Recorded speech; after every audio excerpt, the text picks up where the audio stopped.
Olivia Nuzzi is the Washington correspondent for New York Magazine. She was inside that courtroom today. Christy Greenberg's a former deputy chief of the criminal division for the Southern District of New York. She was inside the courtroom yesterday, and they both join me now. It's great to have you here. I want to just start working backwards from that ruling, the sort of last Hail Mary up to the appellate court to get it delayed and the venue changed. Did that have a chance at all, or was this like sort of like the many motions we've seen them file? Just like the many motions. I mean, this idea that there's worse publicity in Manhattan than there is anywhere else, really doesn't make a whole lot of sense. Yeah, it's the 21st century. Like, they're going to find you. Right. and that was the argument they were making. But it does strike me, just to stay on this for a second, again, I always ask this question, like normal, not normal.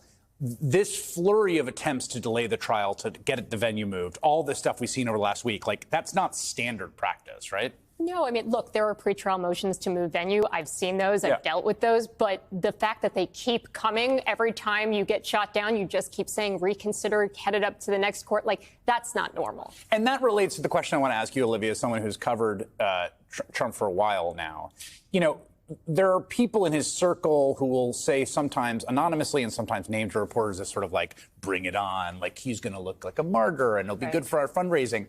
And just everything seems like he really doesn't want to be there, doesn't want this to happen. Clearly does not want to be there. I mean, when he walked in the room today, I've seen him in a lot of different settings. I've seen him in the White House, in Trump Tower, Mar-a-Lago, campaign trail, you name it. I've spent a lot of time with this man.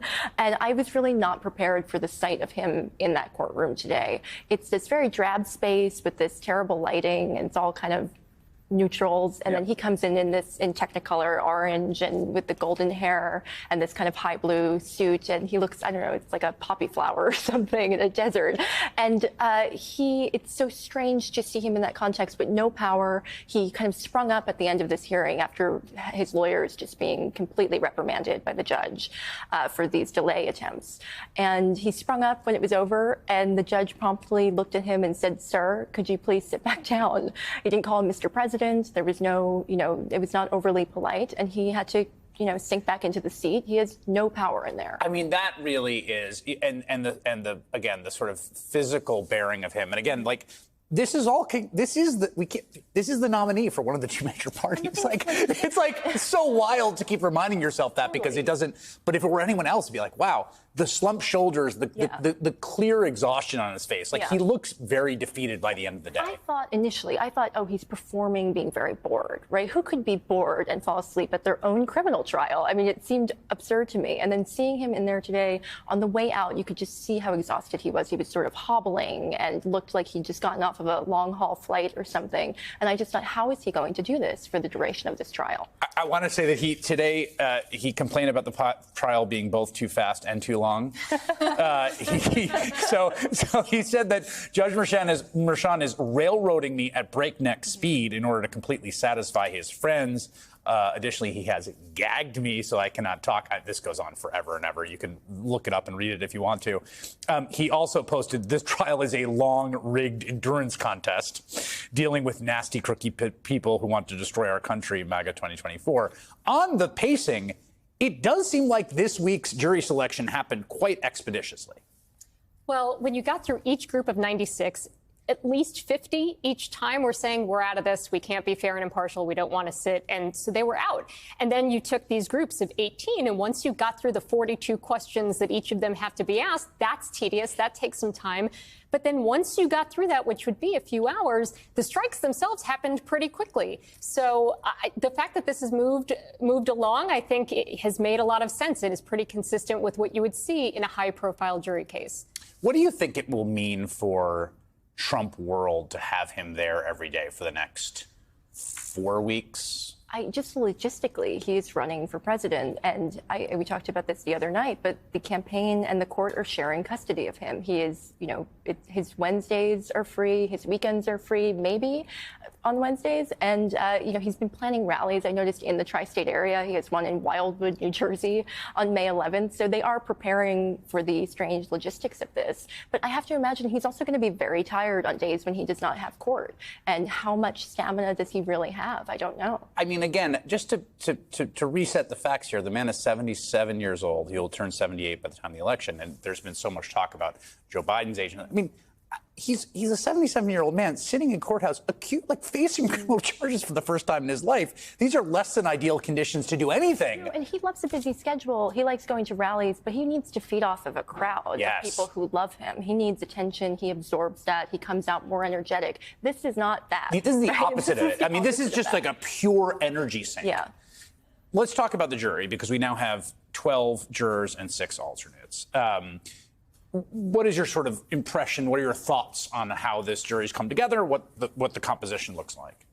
Well, you have 2 lawyers on this jury, and then you have, in addition, 3 individuals who say close family members, spouse, parents, in-laws, are lawyers as well. So that's nearly half your jury of people who I would expect as a baseline have some respect for the law and have a sense of how it goes. I mean, even the people who are close family members, I'm guessing you have some experience with this, Chris, but lawyers, when they go home, tend to still talk about the law in their day. And so, they have some sense of how this is supposed to work, and that you respect the judge and listen to the judge's orders. You would respect counsel. You'd respect a jury. So if he starts acting up and being really disruptive, I think at a minimum, those jurors are going to really not like it. On the other hand, you also have 5 women on this jury. They're not going to like this case. They're going to have the transcript of that Access Hollywood tape that, you can do whatever you want. Yep. They'll let you do whatever you want. Grab them by the, they're going to hate that. I mean, I remember having a trial where the defendant had an extramarital affair, and there were 11 women on the jury. And when that evidence came out of that extramarital affair, you could see the look of disgust on those female jurors. And that didn't go well for that defendant. And I don't think this is going to go well for Donald Trump. One of the things going into this trial is sort of question of it as, spectacle, obviously. And I actually think my sense is that it's relatively muted down there in the courthouse. This has not been some completely chaotic, frenzied scene. And then, of course, today was the most chaotic. Horrific kind of disruption happened. Yeah. You were there during the courthouse. Described what happened. I've been sharing the seat there with my colleague Andrew Rice, and I had just shown up when they were swearing in the jury, and soon after they were breaking for lunch. And at that time, the news broke about what happened outside. A man seemed to self-immolate. But the courthouse is sort of just this really beautiful place. You go there, and you kind of can't help but be overwhelmed by the stakes there and all of these different facets of humanity coming together. People were getting married on the corner, and then to have something like that happen. And in fairness, there's no indication, I don't think, that this was directly related to anything happening inside. This was in any way a protest. I think it was a sort of, my sense from what we know, opportunistic, because he knew there would be a lot of media. And a kind of a grab bag of different conspiracies from that manifesto, as far as I understand it. But the NYPD has done a pretty good job so far, both starting with the arraignment of keeping things controlled down there. So it was pretty jarring to see it today, turn into this gruesome scene. And I got to think also, I mean, just in terms of the jurors, so I keep thinking about it and keep kind of finding myself sort of relatably empathizing with them, is just what this would be like. It was a wildly upsetting scene. I hope, I don't know if people saw it on television, horrible, but we already heard from jurors about how afraid their nerves are. You got to think this is the last thing you want them encountering. So I think that the court and law enforcement and security are figuring it out as they go. On Monday, being in that line to get in, the jurors, there were 50 or 60 jurors that were waiting to get in. You could identify who they were because they're all holding their juror slips. And they're right across the park from loud Trump rallies, and they're seeing all of this as they're nervously waiting to get inside. I walked in yesterday, and I just came off the elevator, and unbeknownst to me, I walked into a pool of potential jurors, and I had to sit there and wait for them to go through security and not take any photos. But they're not sequestered, right? So they're not sequestered, but it does seem, at least that I didn't see in subsequent days. I didn't see them waiting for as long, coordinating it. It seems like they're trying to get the hang of this a little bit. All right, Olivia Knutsey and Christy Greenberg, it's so great to have you both here, and thank you very much. Really appreciate it. Thank you. Hey, everyone. MSNBC has a new and improved app. You'll get real-time alerts and analysis, live blogs, in-depth essays, video highlights, and the best 2024 election coverage. Download the new MSNBC app. Here's how to do it. You tap on the App Store on your phone. You hit search on the bottom right corner. You type in MSNBC. You click on the MSNBC app. You click on Get or the cloud icon and enjoy it.